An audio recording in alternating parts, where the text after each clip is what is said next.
ഇന്ന് ഞാൻ കാണിക്കുന്നത് പാവയ്ക്ക തീയലിൻ്റെ റെസിപ്പിയാണ്.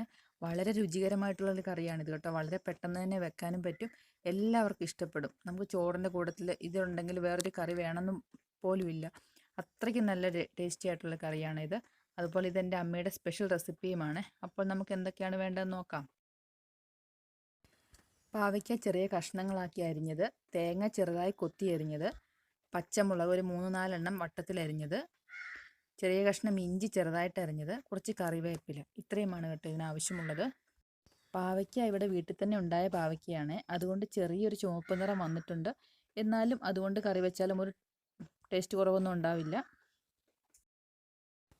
നമ്മൾ ഈ കറി വെക്കുന്നത് മൺചട്ടിയിലാണ്. തീയൽ എപ്പോഴും മൺചട്ടിയിൽ വേണം വെക്കാനായിട്ട്. അപ്പം പാവയ്ക്ക, ഇഞ്ചി, പച്ചമുളക്, തേങ്ങ ചെറുതായിട്ട് കൊത്തി അരിഞ്ഞതെല്ലാം കൂടി വേകാൻ ആവശ്യത്തിനുള്ള വെള്ളവും ഉപ്പും ഇട്ട് നമുക്ക് വേവിച്ചെടുക്കണം.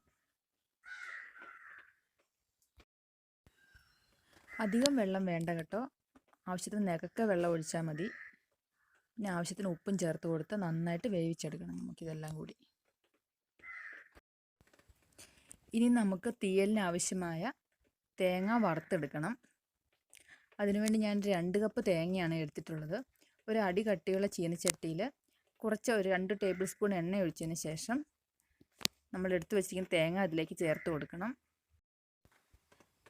തേങ്ങ പെട്ടെന്ന് തന്നെ കരിഞ്ഞു പോകാതിരിക്കാനാണ് നമ്മൾ ഈ എണ്ണ ചേർത്ത് കൊടുക്കുന്നത്. അതിലേക്ക് ഒരു 4 വറ്റൽമുളകാണ് ഞാൻ എടുത്തിട്ടുള്ളത്. നമ്മുടെ ഇഷ്ടത്തിനനുസരിച്ച് ചേർത്ത് കൊടുക്കാം. ഒരു ടേബിൾ സ്പൂൺ മല്ലി എടുത്തിട്ടുണ്ട്. മല്ലിപ്പൊടിയല്ല, മല്ലിയാണ് എടുത്തിട്ടുള്ളത്. ഈ സമയത്ത് തന്നെ നമ്മൾ ഒരു വലിയ ചെറുനാരങ്ങ വലുപ്പത്തിൽ വാളൻപുളി എടുത്ത് ചൂടുവെള്ളത്തിൽ ഇട്ട് വെക്കണം.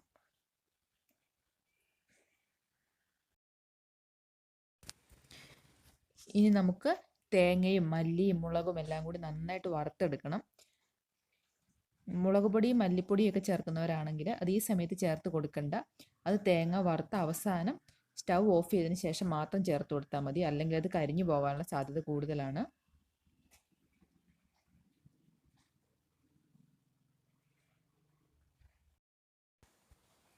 അഞ്ച് മിനിറ്റ് ആയപ്പോഴത്തേക്കും ഈ ഒരു പരുവത്തിലായിട്ടുണ്ട്. നമുക്ക് നന്നായിട്ട് ചുവന്ന് കിട്ടണം. ഈ ഒരു രീതിയിലാണ് നമുക്ക് വേണ്ടത്.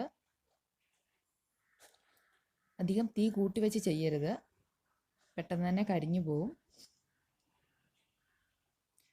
നമ്മൾ സ്റ്റൗ ഓഫ് ചെയ്യാം. നന്നായിട്ട് വറുത്തെടുത്തിട്ടുണ്ട്. തേങ്ങയും മുളകും മല്ലിയും എല്ലാം നന്നായിട്ട് വറുത്ത് വന്നിട്ടുണ്ട്. നമ്മൾ സ്റ്റൗ ഓഫ് ചെയ്ത് നമുക്ക് നന്നായിട്ട് തണുക്കാൻ വെക്കണം ഇതെല്ലാം.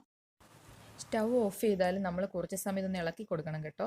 നല്ല ചൂടായതുകൊണ്ട് തേങ്ങയൊക്കെ പെട്ടെന്ന് കരിഞ്ഞു പോകാനുള്ള സാധ്യതയുണ്ട്. അടി കട്ടിയുള്ള ചീനച്ചട്ടിയാണല്ലോ നമ്മൾ എടുക്കുക. അപ്പോൾ കുറച്ച് സമയം ഒന്ന് ഇളക്കി കൊടുക്കുന്നതും വളരെ നല്ലതാണ്. അല്ലെങ്കിൽ അതെല്ലാം കരിഞ്ഞു പോകും.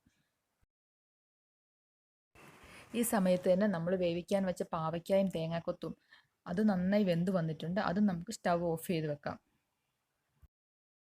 നമ്മൾ വറുത്തെടുത്ത തേങ്ങ നന്നായിട്ട് തണുത്തിട്ടുണ്ട്. ഇനി നമുക്ക് മിക്സിയുടെ ജാറിലേക്ക് മാറ്റി അരച്ചെടുക്കണം. ഒട്ടും വെള്ളം ചേർക്കാതെ വേണം അരച്ചെടുക്കാനായിട്ട്. നന്നായിട്ട് എണ്ണയുള്ളത് കൊണ്ട് പെട്ടെന്ന് തന്നെ അത് അരഞ്ഞു കിട്ടും. അരപ്പ് ഞാൻ പാവയ്ക്കയിലേക്ക് ചേർത്തിട്ടുണ്ട്. മിക്സിയുടെ ജാറ് കഴുകി ഒഴിക്കുന്നത് നമ്മൾ വെള്ളത്തിലിട്ട വാളൻപുളി ഉണ്ടല്ലോ, അതൊന്ന് പിഴിഞ്ഞെടുക്കണം. ആ വെള്ളത്തിലാണ് നമ്മൾ മിക്സിയുടെ ജാറൊക്കെ കഴുകി ഒഴിക്കുന്നത്. വേറെ വെള്ളമൊന്നും ഇതിനകത്ത് ചേർക്കുന്നില്ല.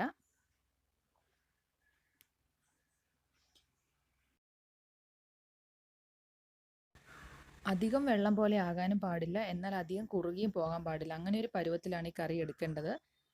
ചെറുതായിട്ടൊന്ന് തിളച്ച് തുടങ്ങുമ്പോൾ തന്നെ നമുക്ക് സ്റ്റൗ ഓഫ് ചെയ്യണം. ഈ സമയത്ത് അതിൻ്റെ ഉപ്പും എല്ലാം ഒന്ന് നോക്കുകയും ചെയ്യണം. ചെറിയൊരു പുളിയേ ഉണ്ടാവാൻ പാടുള്ളൂ, പുളി കൂടുതലാവാൻ പാടില്ല കേട്ടോ. നന്നായിട്ടൊന്ന് ഇളക്കി തിളച്ച് തുടങ്ങുമ്പോൾ നമുക്ക് സ്റ്റൗ ഓഫ് ചെയ്യാം. ഇപ്പോൾ നമ്മുടെ പാവയ്ക്ക തീരെ നന്നായിട്ട് തണുത്ത് കുറുകിയൊക്കെ വന്നിട്ടുണ്ട്. ഇതിലിനി കടുക് താളിക്കേണ്ട ആവശ്യമൊന്നുമില്ല. ഇപ്പോൾ എല്ലാവർക്കും മനസ്സിലായല്ലോ വളരെ രുചികരമായ പാവയ്ക്ക തീയൽ വളരെ പെട്ടെന്ന് തന്നെ തയ്യാറാക്കി എടുക്കാൻ പറ്റുമെന്ന്.